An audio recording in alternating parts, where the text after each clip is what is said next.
I'm so pleased now to be joined by MSNBC anchor and Washington Post editor, Jonathan Capehart. So, Jonathan, you spoke with a family on your program yesterday, The Sunday Show, who bought an old plantation house in Virginia and later made a shocking discovery. I want to play a little of that conversation, where one of the family members actually recounts what a local historian told her after digging through records. Let's watch.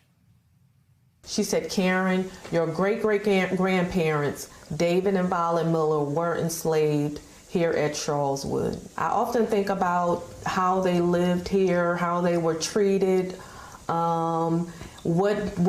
is around here today that they would have, actually touched as well. And knowing this information now, it's overwhelming with emotions on the past. Jonathan, that is so stunning to have that revealed. It's such a strong reminder of why this holiday has to be commemorated.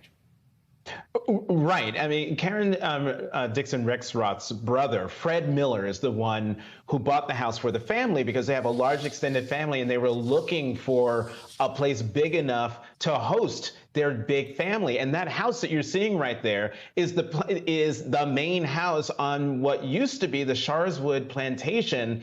Fred Miller buys the house, and it's not until after he buys the house at his sister Karen's insistence that they discover through searching through records that their family was enslaved on that property. It's just sort of a present day reminder of why it is so important to teach the fullness of our history, because our history has relevance to our present. Think about that family. They are now the owners of a property that used to be owned by people who used to own their ancestors. Their story is just one of countless stories like that around the country, where we have white Americans and Black Americans who are united and linked by not just history, but by blood. And yet we're in a situation now in this country, Andrea, where we've been reporting on it for more than a year now, where you've got legislatures and folks who are trying to stop the teaching of our history because it makes some people uncomfortable. Yeah, a little discomfort actually could go a long way. Right. But, and Juneteenth signifies the 2.5 years it took enslaved people in Galveston, Texas, to even know that they had been emancipated along with the rest of the country 2.5 years earlier, which only brings that home. But meanwhile, there are companies, corporations, who are really inappropriately grabbing this holiday in the way they're advertising it, trying to, monetize it.